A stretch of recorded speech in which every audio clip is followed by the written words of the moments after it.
Well, United do know how to win a game away from home in the Premier League. United getting the 1-0 win at Craven Cottage. We're getting your thoughts, live thoughts. We're going through all of the player ratings, through everything that has gone down in that game today and how important it was for Manchester United to get that win and victory at Craven Cottage. It has done everything for Manchester United in terms of boosting confidence and just getting some points on the board. I think that's what's more important than anything right now. And Ruben Amorim alludes to that. We're going to get through his comments and what he said after the game as well and bring up as many quotes as we possibly can as we enter the last week of the transfer window as well. Get your comments in, everybody. Let me know what you feel about the game. Let's be honest, it wasn't the best advert for Sunday Night Football, was it? I've did my instant match reaction. I've taken a bit of time just to dissect the game a little bit and then come to you guys live now, and I've not changed my mind. Forget Sunday Night Football. It doesn't work. I'm just absolutely over the moon for all the Man United fans that travel down to Craven Cottage tonight and have to get back to Manchester for work and whatnot tomorrow. At least the Reds didn't let them down and we got the win. It was a grinder though, wasn't it? It really was a hard watch of football. But you know what? We've moved up the table. We've closed the gap on the top 10. That has to be the target right now. Into 12th for only, 4 points behind Fulham in 10th right now. We can beat Palace at weekend and close the gap even more.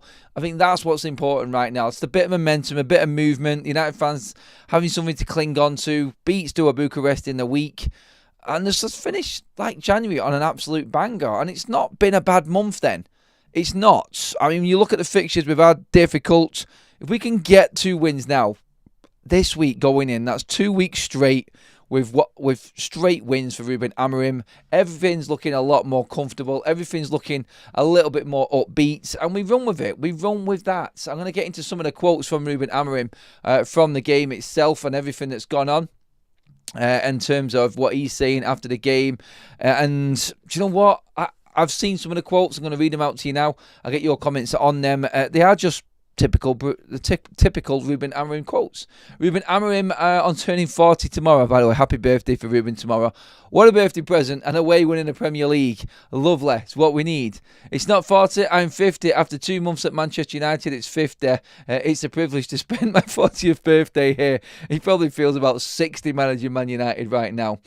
We lack some pace and power up front. We definitely do. A lot of people going on the issue that is Rasmus Højlund right now and how poor he is playing. He has been really off it, and today was just the same again. When he came off, United looked a little bit better. We seem to be linking up play again, and Xerxes wasn't fantastic when he came on, but what is the difference when Rasmus Højlund is playing at the moment? We'll get into the player ratings and everything in a moment, but just carrying on through what Ruben Amorim has been saying. Ruben Amorim, the important thing is, I have a clear idea of what I want to do. Sometimes it's frustrating. We want to play a different style, and we are going to play different style in the future. I think he's alluding there to the fact that we are actually just having to grind out results in a different way. Like, the shape is there, the system is there, but we can't play it to its fullest. We have to grind out results, and we did today. That was it. Like, Fulham will feel like they have missed out. They should have at least taken a draw, and they would probably argue that they were a better side creating chances wise. United only had 1 shot, and it went in. So we're happy about that. We don't care right now, honestly. It sounds embarrassing to talk like that. Done it a little bit because we're United fans, but we're realistic United fans here on Forever United TV, and we have been complete and utter shit over the last few months. So we'll take any win that comes our way, and that was a big one away at Fulham. Happy hunting ground at the moment, Craven Cottage. 3 wins in a row. Ruben Amorim on the transfer window. Obviously, these questions are going to start piling into him. I think he just wants to get through to that press conference that is going to be in Romania on Wednesday night right now. Obviously, United will be back before the window shuts, of course, because we've got another game before the window even shuts. It shuts next Monday, the 3rd of February. So we're literally going to be cutting it fine. There's going to be a very, very busy week for Manchester United. Incredibly busy. We have to be cautious, Ruben Amorim says. We did mistakes in the past. We cannot do that now. Oh my God, do I not just love this guy so much? Like, he just says it as it needs to be said. We have made mistakes before. Yes, he's dealing with half of them right now in that football team. And we do need to move forward. Oh, and you know what? Just hearing him say that, they have to be right. The signings have to be right. They have to be 100% certain. And you know what? When you're looking at everything that's going on, you've got to just look at this and say, bang. He knows exactly what he's talking about. He's talking about everything that's needed right now. And when he's talking about what's massive, Marcus Rashford, again, when asked the question on Marcus Rashford, he just says it as it is. And that Ruben Amorim on Marcus Rashford, I'm just reading this out right now. I would put Vitaly Janelt, the reserve goalkeeper, on the bench before a player who doesn't give the maximum. Holy shit. I say it again. I fucking love this guy. Like, seriously. I love him. And I'm not just saying that because I've fallen out of love with Marcus Rashford myself. I would put Vitaly on the bench before I put a player who doesn't give a maximum. That's Vitaly Janelt, the reserve goalkeeper. Oh my God, he has just slaughtered Marcus Rashford. Get out of this club. Can this man do any more or tell Ineos in any other way? He needs this guy out of the football club. Jesus, that is down to the bone, isn't it? Oh! I do, I'm really excited by that. Honestly, just to have a man who understands this football club, it means so much. It means so much. He is holding these players accountable for everything that they do. God, thank you for bringing Ruben Amorim to this football club. I swear down, like, this guy right now is an absolute godsend. Thank you. Thank you, for God's sake. Thank you for bringing him to United. And what he has said there about Marcus Rashford, oh, that's juicy. That's what that is. That's a clip right there, I'm telling you. Oosh! Right. Okay. I'm sorry, I got really excited by that. Just everything he says is exactly where Man United fans' heads are, and that's the difference right now. Ruben Amorim and Toby Colley's clearance off the line. He did it in practice one time. Toby saved our team today. He more than did. Honestly, I love Toby Collier. He's starting games. If there is any doubt about Manuel Ugarte, don't send him to Romania. Send Toby Collier. Give him his chance. We shouldn't be risking any players going to Romania. We're pretty much already qualified through. We just need a point, I think, to guarantee passage into the knockout phases. We can do that. We can more than do that. I know, be safe and make sure, but if there's any doubts over Manuel Ugarte, Toby's your man. Get him in there. We have to be cautious. We have to follow the PSR rules. We did mistakes in the past. We can't do it now. We are focused on improving the team. Let's see. Let's focus on the players we have. Ruben not giving anything away when it comes to transfers. I love that as well because it's not shutting anything down. It's leaving everything open, and that's what we want to see. Ruben again on his birthday. They asked for my day. They asked me for a day off tomorrow. I didn't give it. So we are training because it's my birthday and my gift to work with the guys who didn't play. It will be a fantastic one because we won. Then I will have dinner with my kids. I love him. Ruben Amorim and Marcus Rashford, it is the same situation. If things don't change, I will not change. They're not going to change. I think he's made it clear. 12 games in a row with no Marcus Rashford. It doesn't need explaining anymore. There is nothing. Amorim takes a swing at Marcus Rashford, saying he would rather put his 63-year-old goalkeeping coach, Jorg Vital, on the bench. I will put Vital there before I put a player that doesn't give the maximum. That's come from Chris Wheeler. He is now quoting that. And now Samuel Luckhurst is quoting it. Every journalist that is at the game is quoting what Ruben Amorim has said. He is going to put the 60-year-old reserve team goalkeeper coach on the bench ahead of Marcus Rashford. That's glorious. It really is. That is a man standing up for what he believes in. That is a man that believes he has got the right system in place and someone who is not going to bow down to the pressure of player power at Manchester United. Finally, we love this guy. We love this guy. He's absolutely brilliant. Let's get into the player ratings and let's get into everything that happened in the game with Well, let's just start from the back, actually. Do we need to bring Onana into this? Onana today got 6.9 out of 10 for his stats. 2 saves, not much to do. Simple day. I wish it was that easy every single week. I think we're going to get to our man of the match next. Lisandro Martinez gets a 7.9. Obviously, scored the winning goal. Passing accuracy 92%. 71% of his duels won. 3 tackles in there as well. Obviously, got his goal. Legend. He's back again. Given that time off and that break, he'd gone off it a little bit, but back on it today. Can we get consistency finally from Lisandro Martinez? I think that is what we're all crying out for right now. Harry Maguire gets a 7.2 out of 10 for his performance today. I love Harry Maguire today. I thought it was awesome again. 79% pass accuracy for Harry Maguire. 63% of his duels run, 5 out of 8. And 58 passes in total. Good numbers for Harry Maguire again today. Another solid performance. That's a 7.9 and a 7.2 so far. Over to Matthijs de Ligt. He gets a 6.9. Obviously substituted off, only played an hour. But still good for him. 67% of his duels won. 86% pass accuracy as well. He was replaced by Lenny Yoro on 58 minutes, of course. And Lenny Yoro, 6.9 as well.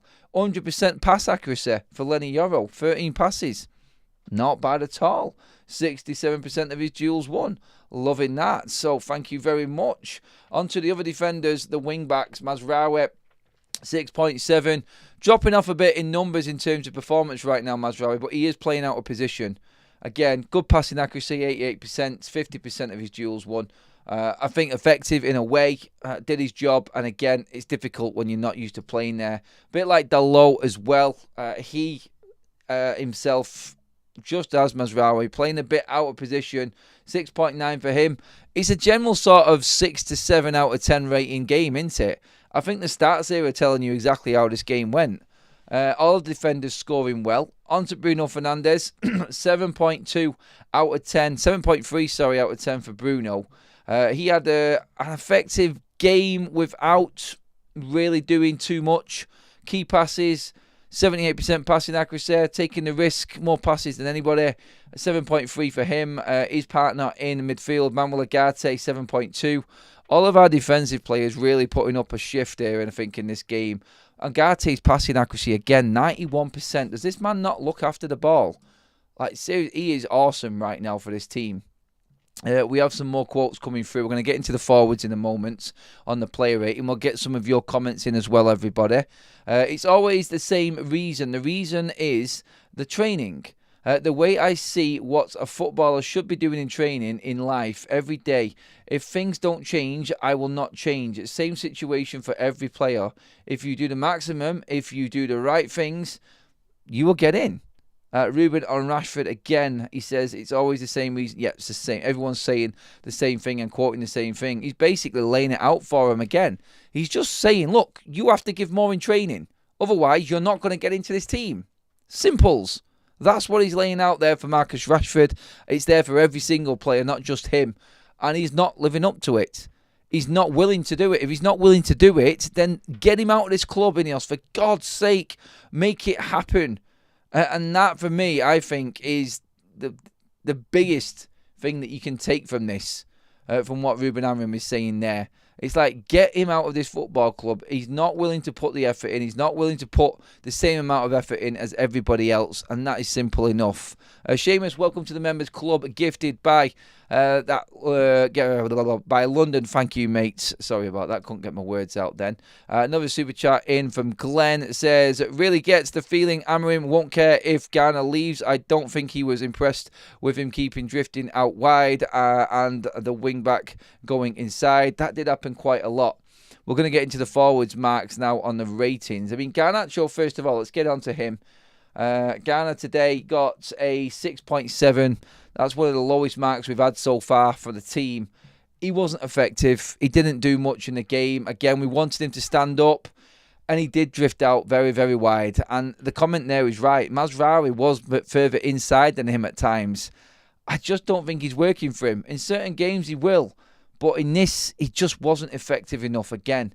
And you have to be clinical with your passes. 79 passing accuracy for a player that's only had 29 passes is not good enough. And I do believe that if the right offer comes in for Garnacho, and we will be talking about this tomorrow, I am sure, about bids coming in for Garnacho, I think he will go. I think United will be tempted in. On the other one, when you look at Ahmad, he gets the same score though. 38 passes for Amad Diallo. A bit more active. Unlucky not to score a goal. I think his rating would have gone right up on that. But 6.7 again. Passing accuracy better. A tough day for him. Feeding off scraps. Really was. But still impactful. And it's like really unlucky with that goal. Gutted for him because he deserves that for his hard work. Rasmus Højlund, the worst rating out of the team. Sadly for him, nothing works.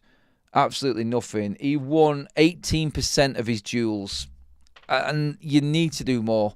I do feel sorry for him. He had 8 passes in total in the game. 8. He's just not getting involved at all. And when you look at Xerxes, for instance, when he came on, Rasmus had 8 passes. Xerxes had 5. He had 39 minutes. The forwards weren't getting much action. I'll defend Rasmus Højlund on that side of it. But you have to look after the ball better. Joshua Xerxes, by the way, didn't win any of his duels. 0%. And none of them covered themselves in glory. But this is like Ruben Amorim just said. We're lacking that intensity in the final third. We're not getting the job done there at all. And it isn't good enough. It isn't good enough. Toby Collier got a 7 out of 10 rating for his cameo off the bench. 21 minutes. Just shows you again, the defensive performances in this team were awesome in that game tonight. 75% of his 75% passing accuracy for Toby Collier. And that important block on the line got him them marks. Very impactful in this game. Malacia, 6.6, really did not have time on the pitch to really impact it, but did some good passes for me. Passing accuracy, 100%. He played that one good ball, which hit the mark. And that's all that matters. Kobe Mainu as well for his little cameo later on. He gets a 6.3 out of 10 on that one. Just going to get through some more quotes before I get into the comments section. Lissandro Martinez has more goal involvements in the Premier League 3 than Rasmus Højlund 2. Ouch. That is not good. Ruben Amorim on if Alejandro Garnacho will leave in January. That nobody knows. Anything can happen. I don't know what is going to happen. There you go again. Pretty much says it all. He's not going to be touched on it. Amorim on Garnacho. I'm trying to find the best position for him today. He played a little more open, not so much inside. We need the guys. We need the guys 1-against-1, but I don't know what's going to happen. It's not convincing enough, is it? I think he's gone, if you ask me personally. I think we'll get news tomorrow. Obviously, I'll be live covering it throughout the day. I'm expecting things to start moving with all of the transfers now, so stay tuned to that. That is going to be coming, everybody, as well. I have got an instant reaction video that's out. We have got a poll running in the chat right now as well, which is if United could bring in one player only, what position is the most important? Striker, left back, midfield, goalkeeper. Right now, left back is the one. We do lack it, don't we? We really do lack that finesse on the left-hand side. It isn't good enough, is it? It really isn't. And you know what? I think it just needs that little bit of stability. It does. It really does. Make sure you please give the video a like. Make sure you have subscribed to Forever United TV as well, everybody. Keep them bell notifications on. You're going to need them going into this week. The final week of the transfer deadline. You know what it's like here on Forever United TV. We've got you covered with every tiny little bit of news coming out of Manchester United. Let's get into the comments section now as well. Get your comments in, everyone. Ineos set their project back... back at least 1 year, keeping Ten Hag. Ten Hag and company spent 200 million plus on players' wages, Anthony, Rasmus, Casemiro, etc., etc., and now trying to mortgage a new stadium. Positive result. Major concerns regarding Rasmus. Something is not right. The quality isn't there. I hate to say it, but it's just not there with Rasmus Højlund.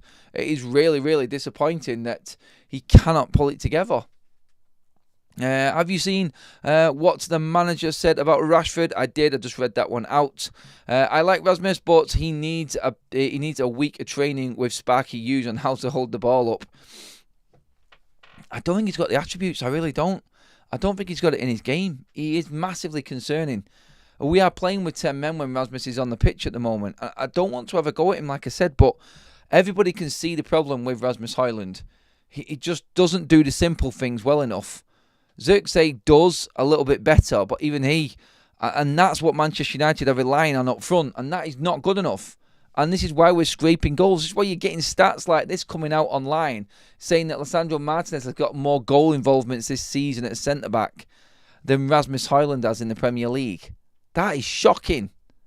I hate to see us get rid of young talent, but I'm starting to think it's better to let Rasmus go first before Garnacho. Garnacho will be gone, no, Rasmus won't. That's what I'm feeling. United know that there is value in Garnacho, and that's the difference. And like Ruben said, it has to be right for United. If Garnacho goes, then United need to do a lot. United need to do an awful lot with that money. And it has to be absolutely perfect. Absolutely perfect. Cheers for that, Modern Samurai, matey. Seamus says Rasmus needs a loan spell to get out of the club for 6 months to a year. Happy birthday tomorrow, Ruben. Yes, Højlund pre-injury we need hasn't been the same since he came back. Not striker and a left back is a must. Bring in 2 loans. There's a lot of people saying that. Just look down that loan market and get better players, and if you can, it's easier said than done. Though it's not easy to find them loans. Super chat in from Desire. Thank you, mate. Go get 2 wingers doing like Alonso and Azpilicueta. We're doing in Conte's time at Chelsea. Going forward with Hazard and Willian, distribute balls too. Players that fit the mould. Players that fit the system. That's why it's hard. It is. Douglas Luiz, we could get on loan. We could. Let's see. I don't know if Juve would be going for that. Bad injury record this season, though. That's the concern with him.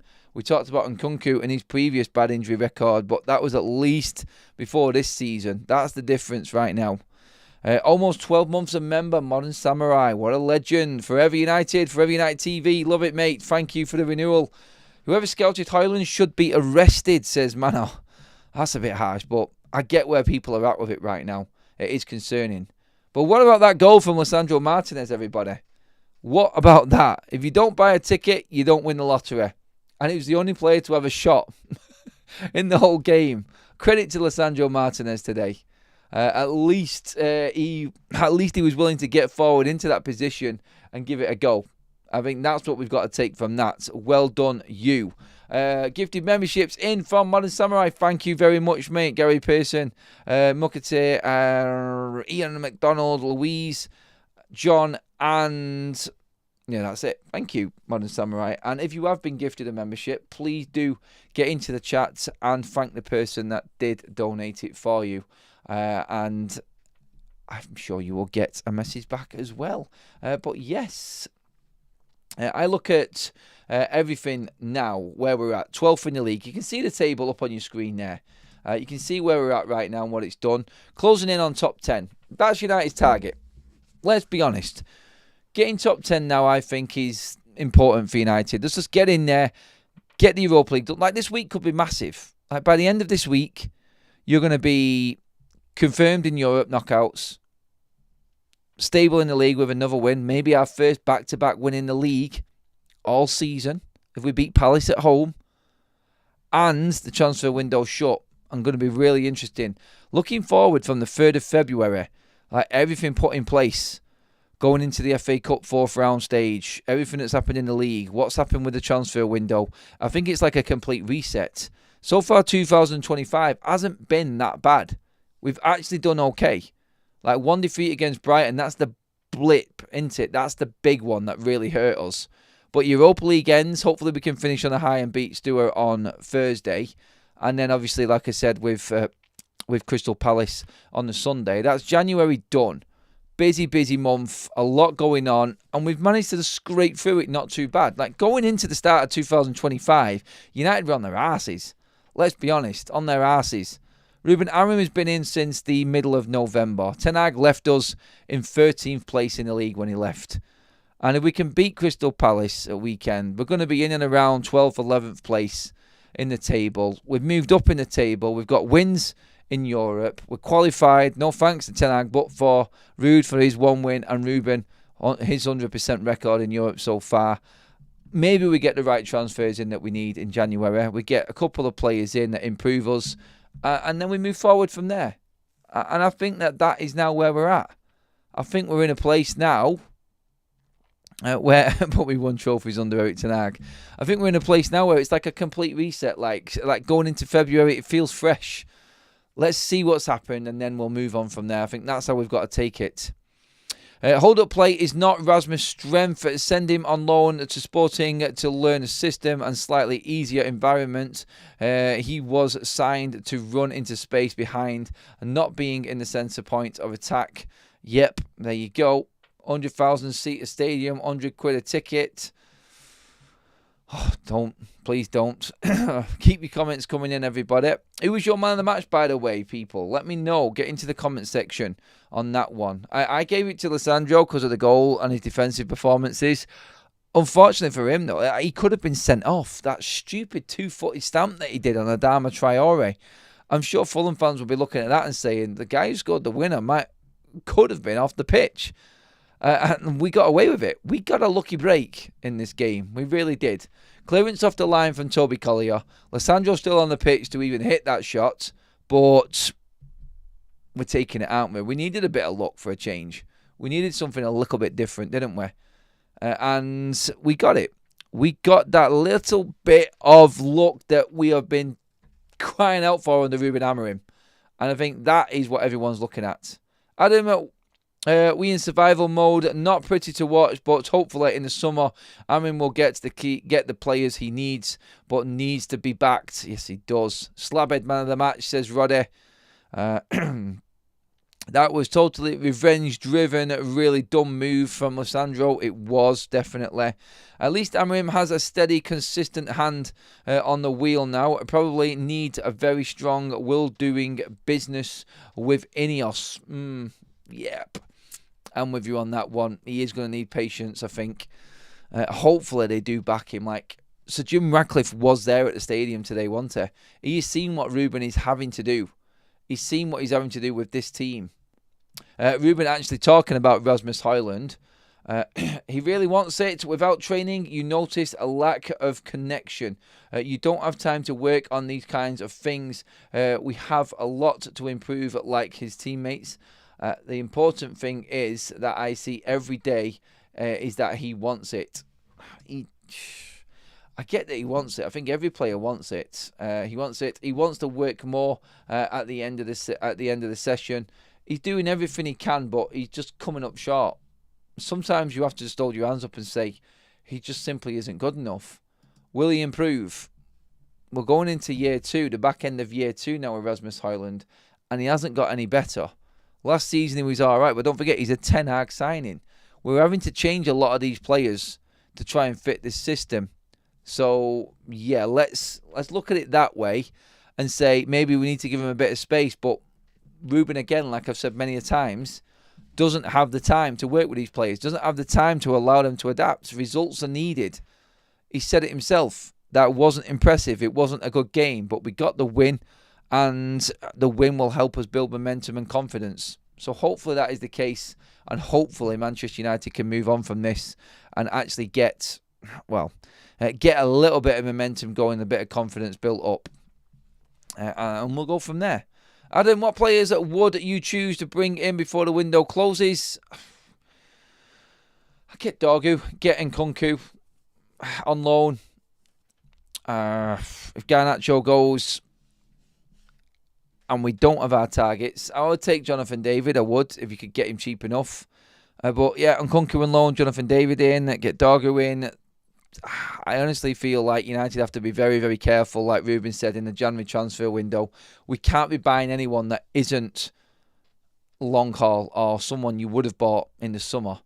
It just won't work. I think we would have been going for a younger left wing back in the summer, and I think Dorgu probably was a target. So we have spoken about him for months now on the channel. So I think Dorgu definitely would be in there. I would, if you know what, worst case, take Nkunku and get Dorgu. At least we've got another option going forward, and obviously we've got that left wing back, that master of that trade. I think that's important as well. But we will see, won't we? Look, no need to go into it too deep. Please give the video a like. Make sure you have subscribed. I'm going to finish the show up there. We've done plenty of content already today. It's been a long one. It is. We're going to have to recharge the batteries, be ready to go again, 8 o'clock in the morning. The last week of the transfer window starts at 8 o'clock tomorrow, everybody. So make sure that you are there. Make sure you've got your bell notification on. Please give this video a like on the way out. Go and watch my match reaction for my instant Leach's celebration. Was juicy. It was, Tom. Thanks for that super chat, mate. Go and watch my instant match reaction as well. That is there right now. Everyone is just keeping me in the chat because they're sending me super chats, and I love it. Thank you, everyone. My warm-up show, defense of Rasmus aged like milk. Yeah, also with the MLS transfer window opening on the 31st of Jan, could Casemiro go after the 3rd of Feb? Maybe. Yes, that is another option. But is anyone willing to pay his massive wages? Ollie wants him in Turkey. Could that be the one? That is the show for now, everyone. Thank you so much. I will see you all first thing in the morning, 8 o'clock. That's the big one. Here we go. Transfer window ends this week, everyone. For now, that is us. Cheers, everybody. Have a great evening. United are up to 12th. That's all that matters. Come on, the Reds. We're marching.